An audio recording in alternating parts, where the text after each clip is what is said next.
Muchas gracias. Buenos días. Vamos a hablar de los organismos electorales, pero para hablar de estos hay que hablar de democracia y de elecciones. Y para hablar de democracia, yo quiero dejar la premisa de que no hay democracia a medias. O hay democracia o no hay democracia. La democracia con adjetivo, la democracia con apellido ya no es democracia.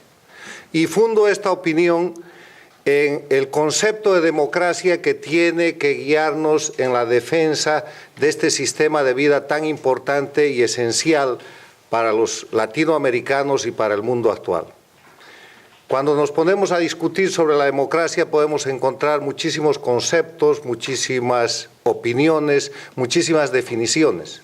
Pero en las Américas esa discusión está superada desde que se aprobó la Carta Democrática Interamericana, que es un instrumento firmado y obligatorio para todos los estados de las Américas, con excepción de la dictadura cubana, que no firma ese documento, y que establece cuáles son los elementos esenciales de la democracia.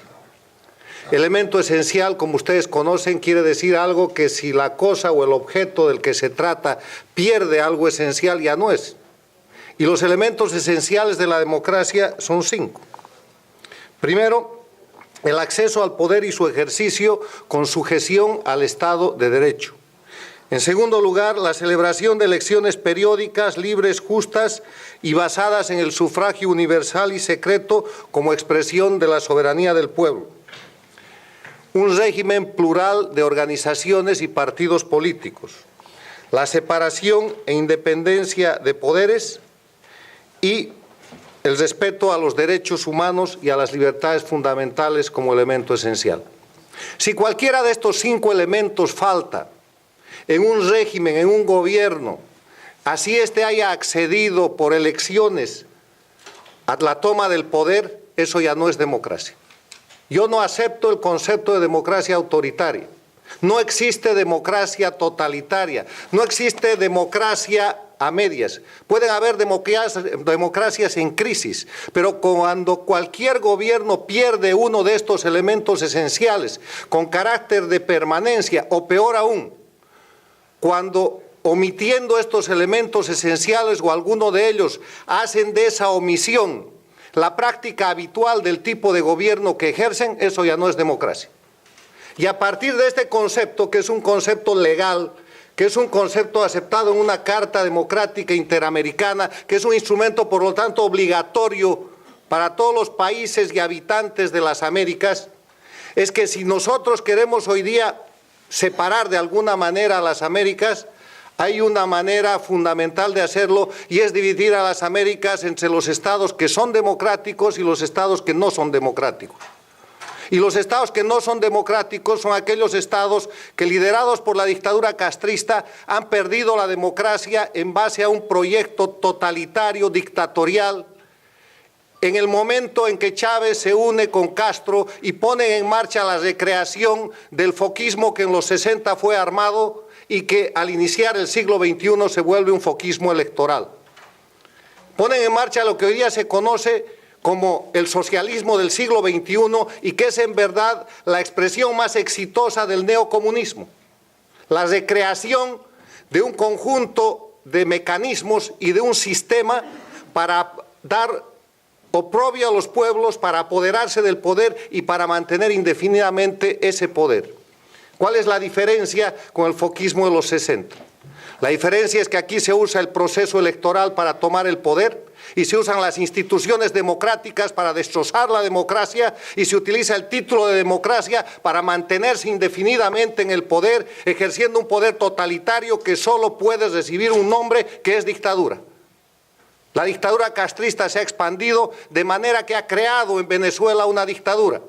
El gobierno de Maduro, después de las atrocidades electorales, de violación a los derechos humanos, de la absoluta falta de ejercicio del poder de acuerdo al Estado de Derecho, de la existencia de presos, exiliados, detenidos políticos, perseguidos políticos, lo mismo que en Bolivia, lo mismo que en Ecuador, lo mismo que en Nicaragua, no pueden merecer el nombre o la consideración de democracias. Son dictaduras con diferente grado de consolidación del poder dictatorial, pero dictaduras. Porque la dictadura quiere decir el ejercicio de un poder al margen del Estado de Derecho y sometido al dictado, a la autoridad absoluta de un individuo. Y vayan a ver ustedes a estos gobernantes dictatoriales, empezando por Castro, pasando por Maduro, antes Chávez, Evo Morales, Correa u Ortega, sentados frente a una cámara de televisión, controlando absolutamente toda la difusión de los canales de televisión y medios de comunicación, de los que se han apropiado indebidamente por medio de violaciones, confiscaciones y otro tipo de usurpaciones a lo largo del tiempo, tratando de controlar la opinión pública y dictando desde su asiento frente a la televisión lo que se hace. Recuerden a Chávez diciendo, esa fábrica se cierra, a ese juez me lo encarcelan. Miren a Evo Morales dictando sentencias contra los opositores políticos, o hace unos días, y aquí hay un testimonio vivo y presente de aquello, a Correa diciendo, voy a encarcelar al periodista fulano de tal que hoy día ya forma parte del exilio ecuatoriano. ¿Pueden decir que esos son democracias? ¿Podemos ayudar a lavarse la cara a estos dictadores diciendo que son democracias autoritarias o democracias imperfectas? O democracias en crisis. Democracia en crisis es la Argentina. Democracia en crisis, la crisis es temporal, la crisis no es permanente. Cuando la forma de ejercitar totalitariamente el poder y de dictar las normas y de apropiarse del poder judicial y de hacer desaparecer estos elementos esenciales de la democracia, concentrando todo el poder en un individuo y su grupo político se produce, eso ya no es crisis, porque eso es permanente. Y cuando para eso cambian las constituciones y hacen una nueva legalidad, crean una nueva legalidad que no es lícita ni es legítima, eso no es una cosa temporaria, esas se llaman dictaduras.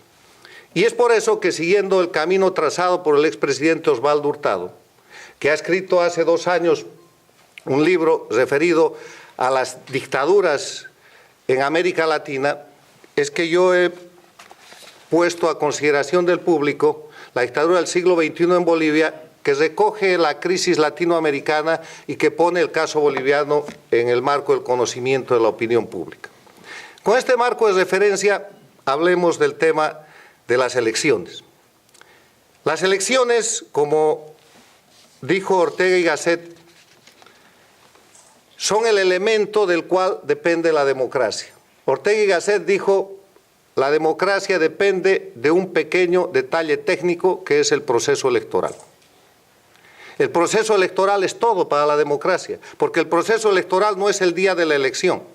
El proceso electoral empieza con la identificación de los individuos, con la cédula de identidad o con el documento de identidad. Prosigue con el registro ciudadano, continúa con la determinación de las circunscripciones, avanza con el mecanismo electrónico que se prepara para el registro y para contar los votos, adelanta con unas autoridades judiciales, unas autoridades electorales que deberían ser independientes y que deberían ser imparciales. Es todo un sistema. Y lo que han hecho los gobiernos dictatoriales de las Américas, con tecnología castrista, haciendo la primera práctica en la dictadura chavista en Venezuela y llevándola adelante en la dictadura de Morales en Bolivia, en la de Correa en el Ecuador, en la de Ortega en Nicaragua, es apropiarse del sistema electoral y controlarlo de principio a fin, cometer fraude electoral antes, durante y después del proceso electoral y con ese resultado venderse como democracias. Pero no lo han hecho solos, lo han hecho del brazo de entidades que han acompañado esa simulación, que han acompañado ese fraude, aunque después se hayan retirado. Y el fraude comienza con la inscripción del ciudadano, que en mi país, Bolivia, está en manos de expertos cubanos. El ciudadano boliviano depende en su identificación de la intervención externa de la dictadura castrista. Continúa con el proceso de inscripción, con la delimitación de circunscripciones de votación que se hacen a la voluntad del gobierno del gobierno de Morales o del gobierno de Maduro para acomodar las circunscripciones a lugares donde ellos son fuertes o si no son fuertes donde pueden trasladar votantes, donde pueden mover poblaciones. Cuando irremediablemente ven que van a perder, entonces acuden a la disminución previa de las inscripciones y cuando eso no sirve o no alcanza, el día de la inscripción llega el ciudadano a votar y encuentra que no está su inscripción sino a 3 kilómetros de distancia o en otro barrio donde no puede simplemente votar y lo consuelan diciéndole que le van a sellar la cartilla y que no ha de tener ningún problema. El día de las elecciones también cometen fraude electoral y todo esto está tolerado por el sistema en manos de empleados de estos gobiernos que no son imparciales, que no son independientes y que forman parte de órganos electorales que antes eran simplemente órganos, pero qué casualidad. En todas las constituciones de las dictaduras del siglo XXI en América Latina han convertido a los órganos electorales en el cuarto poder del Estado.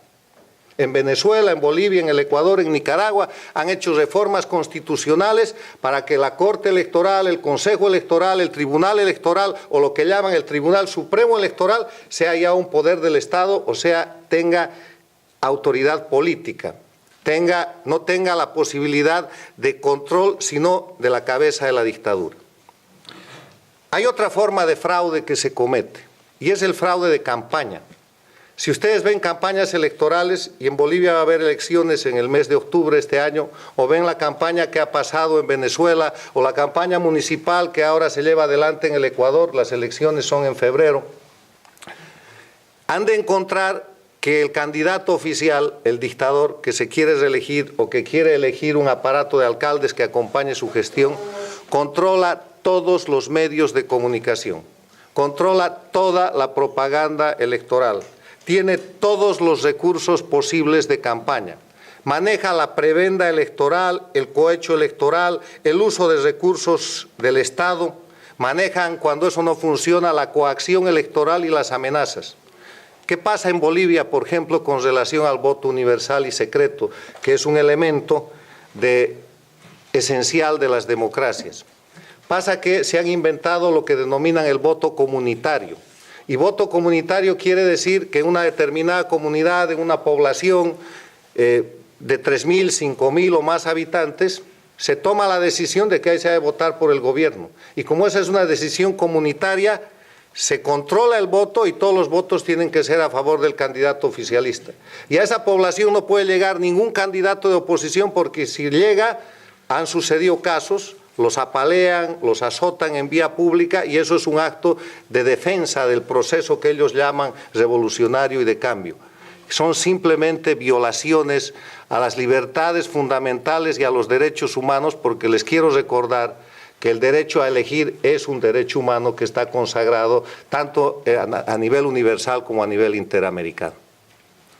Con esa dinámica de fraude, se comete fraude también en el conteo electoral. Recuerden la elección venezolana, donde no había ninguna posibilidad de llevar adelante un conteo o una revisión electoral porque simplemente no había nada que contar.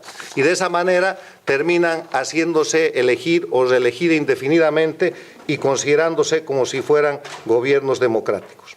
Yo termino diciéndoles que con relación a este asunto, por la crisis que esto representa, lo primero que hay que hacer es no admitir la impostura por elecciones que hayan, de que estos gobiernos son democracias. No son democracias, son dictaduras. Elección no quiere decir democracia. Las elecciones en este tipo de gestiones se han convertido en un instrumento más del proceso totalitario para someter, disfrazar, engañar la voluntad popular que está absolutamente sometida. Se me ocurrió una idea cuando pasaron las elecciones de Venezuela el año pasado, de sugerir para la discusión de la opinión pública y de los círculos políticos y académicos la creación de lo que he denominado la Comisión Interamericana Electoral. Algún día, cuando la Organización de Estados Americanos esté liberada del poder del neocomunismo, el socialismo del siglo XXI y no tenga el operador vergonzoso que es Insulza, cuando vuelva a ser lo que tiene que ser, podremos sugerir la creación de un solo organismo electoral en las Américas que sea más eficiente, más responsable, mucho más tecnificado, mucho más económico y que regule y rija las elecciones en todos y cada uno de los países de la Organización de Estados Americanos, con grandes resultados de fiabilidad, de transparencia, de imparcialidad y de eficiencia. Muchas gracias.